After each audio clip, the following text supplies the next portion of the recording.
주님께서 여러분과 함께 루카가 전한 거룩한 복음입니다.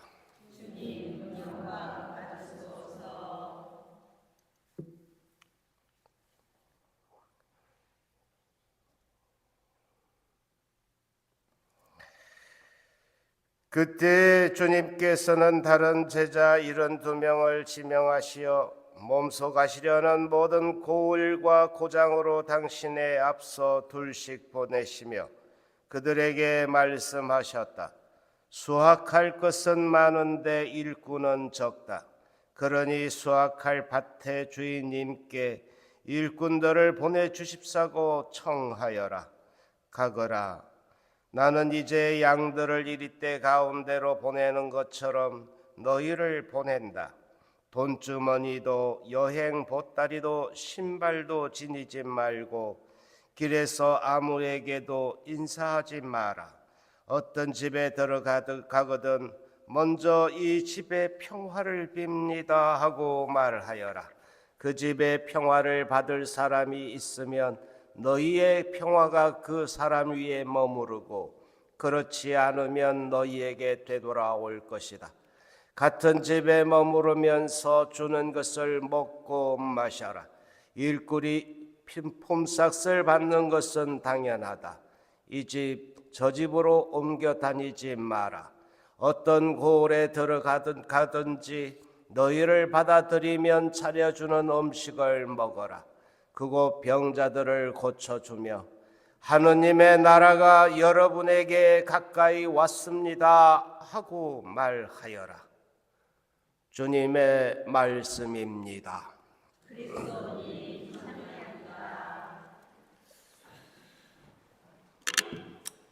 며칠 전에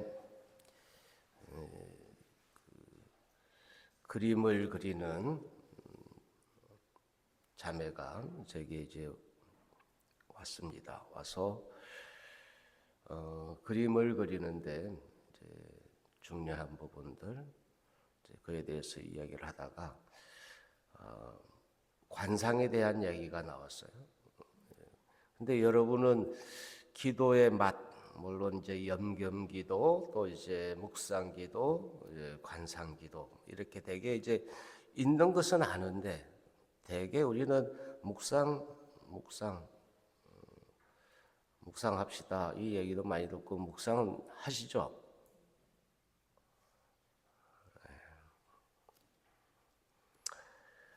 근데 이제 관상 그러면은 기도의 단계에서 굉장히 높은 거로만 생각하고 이게 관상이 뭐지? 관상하는 거 뭐 이렇게 이 정도로만 여기지 않냐. 어려운 거 그건 저기 수녀님들이나 수도자들이나 또 이제 신부님들이 나와서 이제 영성이 이제 차원이 이제 높으신 분들만 하는 거 이렇게만 생각하는 것 같다. 정말 그러신가요? 네? 근데 그 자매도 그림을 그리는데 이제 유화 그림을 그리는데 그런 얘기를 하는 거예요. 기도를 하고 싶은데 그래서 뭐 기도 모임도 나가고 어디 이제 가서 기도도 많이 배우는데 이제 관상을 하고 싶다 이제 이런 얘기를 하더라고요.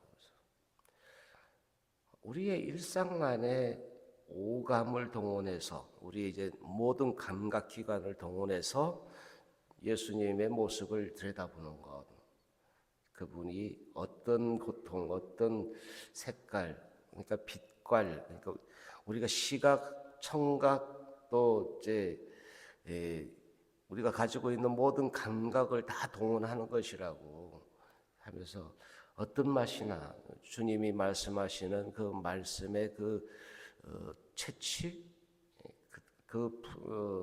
어떤 어감 이런 것을 어떻게 느끼냐고 그걸 느껴보려고 하는 게 관상이다.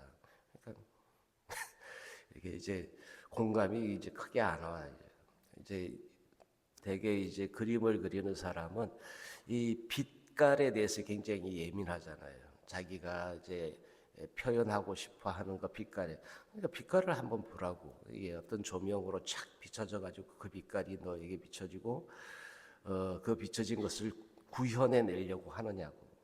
그 빛깔을 따라가다 보면 거기에 청각도 어떤 미각도 어떤 이게 체감하는 우리 이런 느낌들도 있을 거예요. 따뜻한지 아니면 차가운지 또 이런 부분들을 한번 느껴보려고 전체적인 공간에 대한 내가 이제 캔버스 위에 그리고자 하는 그 그림 안에 어떤 빛깔로 채색을 할 거냐 그거를 한번 쭉 상상력 동원해서 한번 바라봐봐. 그랬더니 고개를 끄덕끄덕거리더라고.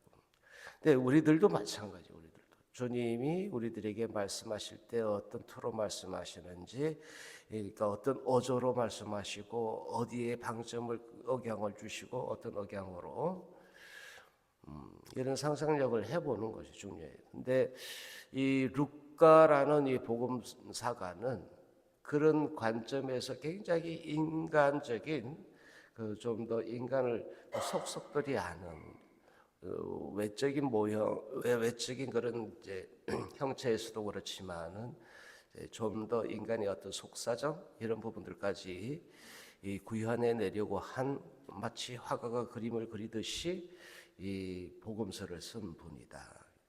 근데 우리들도 이제 기도할 때 그런 맛을 느껴야 그 빛 또는 어떤 체온, 어떤 느낌 이러한 것들을 제대로 이렇게 들여다볼 수 있을 때 기도의 맛을 제대로 드리게 된다.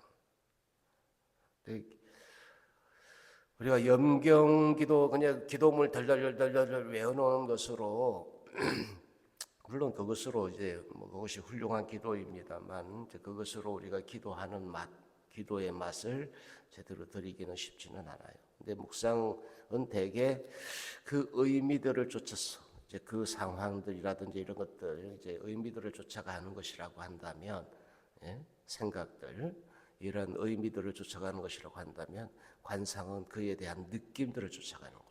그러니까 거기에서 주님이 나에게 어떻게 와닿는가 이런 부분들을 이제 정말 전지적 이제 작가적 시점이죠.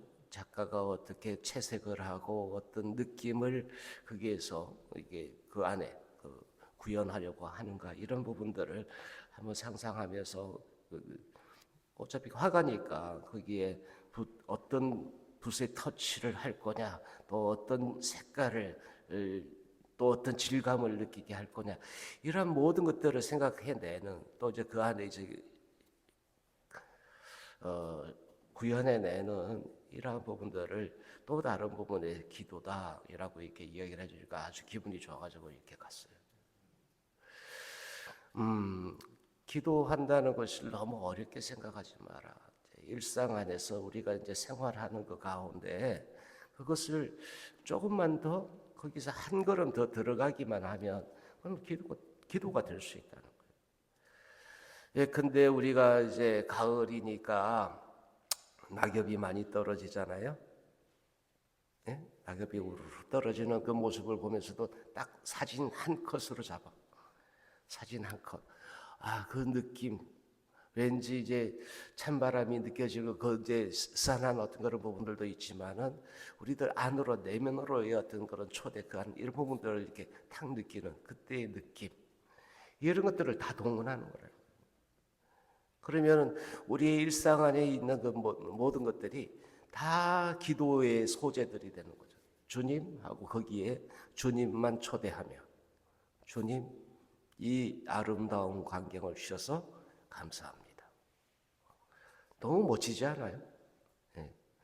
10월의 어느 멋진 날에 노래만 부를 것이 아니라 우리의 일상 안에 이렇게 많은 소재들, 좋은 소재들을 그 안에 살아있게 만든 내 삶이 그러면 굉장히 활력이 이제 불겠죠. 주님과 함께 더불어서 가는 느낌 나누기라고도 해도 돼요. 이제 복음에서 느껴지는 그 느낌 나누기, 그거를 나 혼자만 간직하는 것이 아니고 주님과 함께 주님의 느낌들을 이렇게 간직하고 교환하는 시간. 그러면 그 시간이 굉장히 재밌습니다. 루카복음을 쓴 루카는 아마 그 재미를 제대로 느낀 사람이 아닐까. 우리들도 사실은 그런 대로 곳으로 초대되어 있기 때문에 이 관상에 이제 우리의 감각들을 동원해 보시라라고 이렇게 말씀을 드리고 싶어요.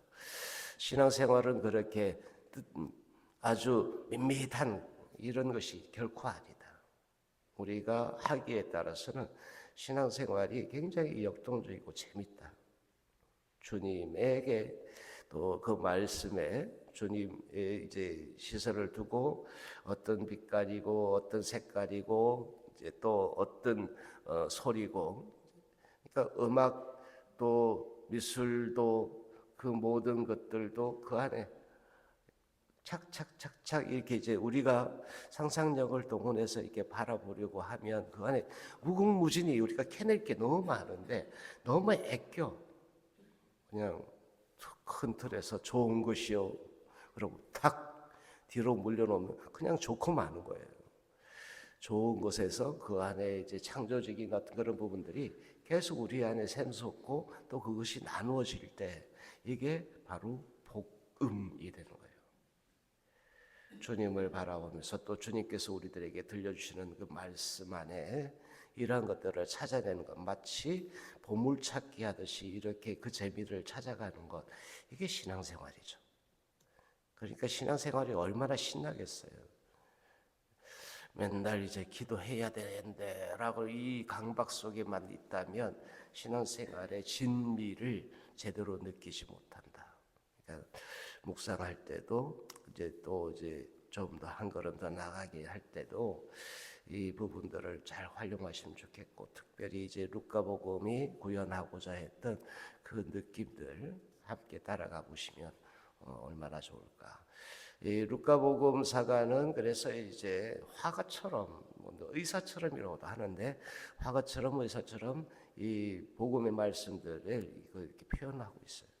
우리들도 우리들의 복음, 기쁜 소식을 그렇게 채색해 나가고 기록해 나가는 우리가 되었으면 좋겠습니다. 아멘.